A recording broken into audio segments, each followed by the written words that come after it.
नमस्कार प्रदेशवासियों, स्वागत है आपका Sanjay classes Bundi YouTube channel पर। और दोस्तों, आज हम बड़ी खबर की बात कर रहे हैं। सरपंच चुनाव की तारीख जारी। जी हां दोस्तों, सरपंच चुनाव की तारीख जारी हो चुकी है और इसको लेकर बजरंग सरकार का ऐलान भी जारी हो चुका है दोस्तों। तो राजस्थान के हमारे जो मुख्यमंत्री है भजन लाल जी शर्मा, उन्होंने सरपंच चुनाव की तारीख जारी कर दी है। इसी के साथ साथ हम दोस्तों बताना चाहते हैं कि सरपंच सीट का गणित खुला। जी हाँ दोस्तों, जो सरपंच की सीट है उसका गणित खुल चुका है। तो आज के वीडियो में हम सरपंच सीट पर किस प्रकार गणित खुला है, क्या आरक्षण प्रणाली रहेगी, ये सब जानेंगे। और ये जो सरपंच सीट में जो आरक्षण देते हैं वो किस प्रकार देते हैं, तो वो पूरी जानकारी आज हम इस वीडियो के माध्यम से आपको बताएंगे। तो दोस्तों, यदि आप हमारे चैनल पे नए नए आए हैं तो सबसे पहले चैनल को सब्सक्राइब कर ले, क्योंकि सरपंच चुनाव की जानकारी सिर्फ आपको इसी चैनल पर मिलेगी और वो भी लेटेस्ट। तो अब हम बढ़ते हैं वीडियो में आगे की ओर। तो दोस्तों, राजस्थान में लोकतंत्र का असली त्यौहार शुरू होने वाला है। मुख्यमंत्री भजन लाल शर्मा ने साफ ऐलान कर दिया है कि जनवरी 2025 में पंचायत चुनाव होंगे। ये सिर्फ चुनाव नहीं बल्कि हर गांव के भविष्य का फैसला है दोस्तों।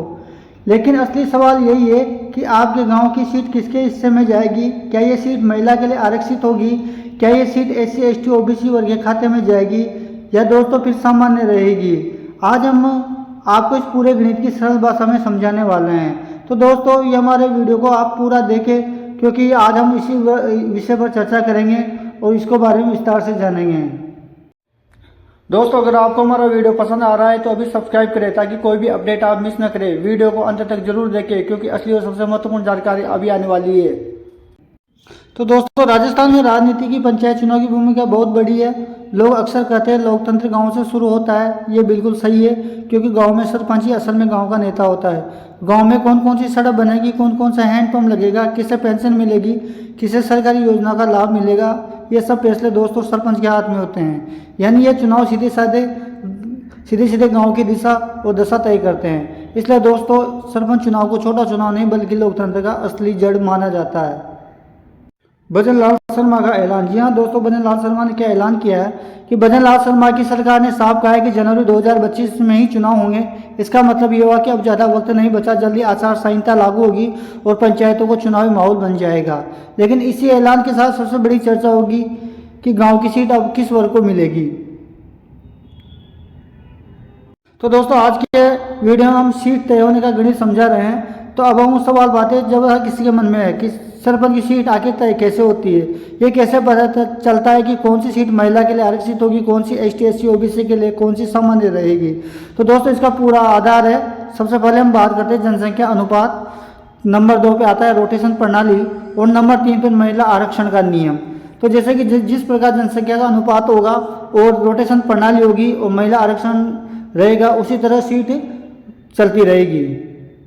तो अब हम बात कर लेते हैं दोस्तों जनसंख्या अनुपात के बारे में। तो जनसंख्या अनुपात राजस्थान के गाँव में जितनी SC ST OBC आबादी है उसी अनुपात में सीटें आरक्षित की जाती है। उदाहरण के तौर पर दोस्तों, यदि किसी जिले की आबादी में SC वर्ग की ज़्यादा संख्या है तो वहाँ की पंचायत सीटों पर एक निश्चित प्रतिशत SC के लिए आरक्षित कर दी जाती है। इसी तरह दोस्तों ST और OBC के लिए भी कोटा तय होता है। यह इसलिए किया जाता है ताकि हर वर्ग को बराबरी का मौका मिले।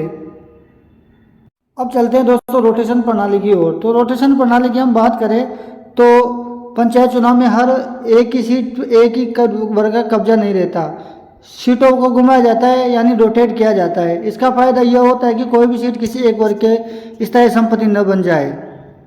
दोस्तों, उदाहरण के लिए अगर पिछली बार रामपुरा गांव की सीट OBC वर्ग के लिए आरक्षित थी तो इस बार वो सीट किसी दूसरे वर्ग महिला के लिए आरक्षित की जा सकती है।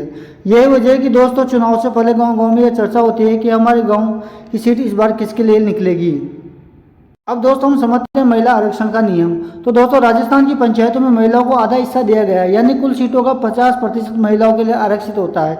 इसका मतलब ये हुआ कि हर वर्ग ST SC और सामान्य सभी में आधी सीटें महिला के नाम होगी। मान लीजिए दोस्तों कि अगर किसी पंचायत में SC के लिए आरक्षित है तो उसमें से आधा हिस्सा SC महिला के लिए होगा। यानी महिलाएं अब पंचायत की असली ताकत बन चुकी है और जहां पहले सिर्फ पुरुष राजनीति में दिखते थे, अब महिलाएं भी चुनाव लड़ रही है, जीत रही है और फैसले भी ले रही है। दोस्तों, गांव की राजनीति कैसे बदलती है, तो अब जरा सोचिए दोस्तों कि अगर किसी पंचायत की सीट पिछली बार सामान्य पुरुष थी और इस बार वही सीट OBC महिला निकल गई तो गांव की पूरी रणनीति बदल जाएगी। जहां पहले पुरुष उम्मीदवार तैयारी कर रहे थे, अब वही उम्मीदवार अपनी पत्नी, बहन या बहू को आगे करेंगे। गांव के घर घर में चर्चा होगी कि किस महिला को चुनाव लड़ाया जाए।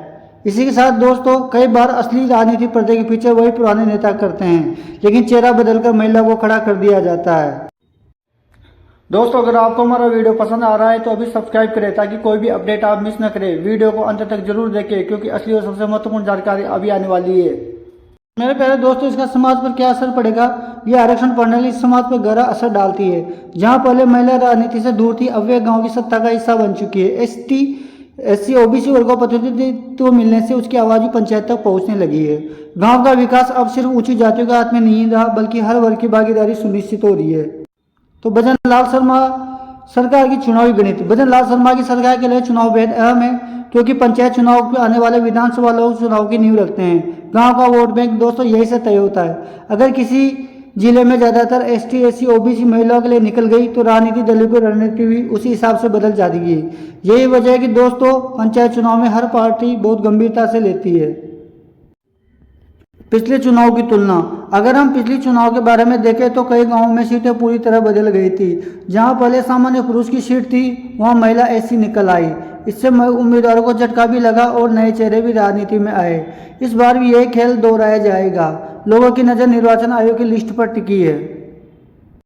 तो मेरे प्यारे दोस्तों, अब आपके सामने पूरा गणित साफ हो गया होगा। जनवरी 2025 में चुनाव होंगे, आचार संहिता लागू होगी और उसके बाद हर गांव की सीट की लिस्ट जारी होगी। तभी साफ होगा कि आपके गांव की सीट महिला होगी या पुरुष, एससी, एसटी, ओबीसी के लिए आरक्षित होगी या सामान्य। लेकिन दोस्तों, इतना तय है कि चुनाव गांव की राजनीति और समाज दोनों को बदलने वाले हैं। तो आप हमें कमेंट करके जरूर बताइए, क्या आपके गांव की सीट महिला निकलेगी या फिर एसटी, एससी, ओबीसी के लिए असामान्य रहेगी? तो कमेंट में जरूर बताएं और हमारे चैनल को सब्सक्राइब जरूर करें। धन्यवाद दोस्तों।